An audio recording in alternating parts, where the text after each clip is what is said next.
இன்னைக்கு இன்னைக்கு வித்தியாசமான காரசாரமான ஒரு சட்னி தான் பார்க்க போகிறோம். அது என்ன சட்னின்னு பார்க்குறீங்களா? பிரண்டை சட்னி தாங்க. பிரண்டை பார்த்தீங்கன்னா மழை பெஞ்சிருக்கிறதுனால எங்கே பார்த்தாலும் கம்பி வேலி ஓரத்துலலாம் நல்லாவே தளைஞ்சிருக்கும். அது எங்கே கிடைச்சாலும் மிஸ் பண்ணாமல் நீங்களும் பொரிச்சிட்டு வந்து வீட்டில் க்ளீன் பண்ணிக்கோங்க. க்ளீன் பண்ணதுக்கு முன்னாடி கையில் வந்து ஆயில் அப்ளை பண்ணிக்கங்க. ஆயில் அப்ளை பண்ணிவிட்டு சுத்தம் பண்ணிங்கன்னா மட்டும்தான் கையெல்லாம் அரிக்காமல் இருக்குது. இல்லைன்னா உங்கள் கையெல்லாம் அரிக்கிறதுக்கு ஆரம்பிச்சிடும். அதை நீட்டாக சுத்தம் பண்ணி அந்த பிரண்டையை வந்து நல்லா தண்ணியில் வாஷ் பண்ணி எடுத்து வச்சுக்கோங்க. வச்சுட்டு அதுக்கு வந்து ஒரு அடுப்பு பற்ற வச்சு கடாய் வச்சுக்கோங்க. கடாய் வச்சு கடாய் சூடானதையுமே அதில் உங்களுக்கு தேவைக்கான மிளகாய் போட்டுக்கோங்க. காரத்துக்கு தேவையான அளவு நான் வந்து 4 மிளகாய் போட்டிருக்கேன்.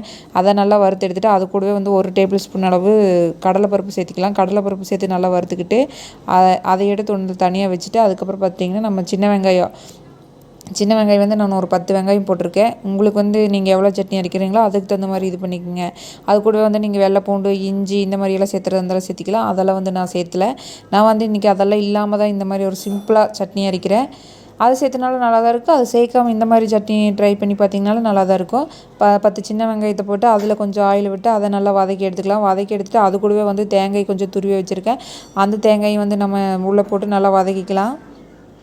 வதக்கி எடுத்து அதையும் ஒரு தட்டில் கொட்டி வச்சுட்டு அதுக்கப்புறம் நம்ம பிரண்டையை வந்து அதே கடாயில் போட்டு நம்ம எண்ணெய் கொஞ்சம் ஆயில் நிறையவே விட்டு அந்த பிரண்டையை வந்து நீங்கள் நல்லா வதக்கணும். அப்போ தான் வந்து என்ன சொல்கிறது, நல்லா வதக்கி சட்னி அரைச்சிங்கன்னா தான் அந்த சட்னி டேஸ்ட்டாக இருக்கும். இல்லைன்னா அந்த பச்சையாக இருக்கிற மாதிரி இருந்துச்சுன்னா அது டேஸ்ட்டே வராது சட்னி.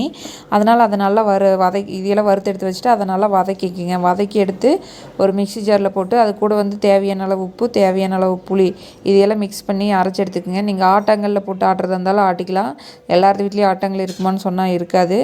அதனால் மிக்சியில் அரைக்கும்போது கொஞ்சம் தண்ணி கம்மியாக விட்டு அரைச்சிக்கோங்க. இல்லைன்னா ரொம்ப தண்ணி மாதிரி இருந்தாலும் நல்லா இருக்காது. இது வந்து இட்லி, தோசை, சாப்பாடு எல்லாத்துக்குமே நம்ம வச்சு சாப்பிட்லாம். நல்லா பசியாகாமல் இருக்கிறவங்களுக்குலாம் இந்த மாதிரி சாப்பிட்டாங்கன்னா நல்லா பசி எடுக்கும். நம்ம சேனல் இப்போ தான் ஃபஸ்ட் டைம் பார்க்குறீங்கன்னா மறக்காமல் சப்ஸ்கிரைப் பண்ணி பக்கத்தில் இருக்கிற பெல் பட்டனை கிளிக் பண்ணிக்கோங்க. அப்போ தான் நம்ம போடுற வீடியோ உங்களுக்கு உடனுக்குடனே நோட்டிஃபிகேஷன் ஆகும். அடுத்தடுத்து வீடியோ வந்துகிட்டே இருக்குது. நம்ம சேனலை சப்ஸ்கிரைப் பண்ணி வச்சுங்க மறக்காமல். அடுத்த வீடியோவில் பார்க்கலாம். பாய்.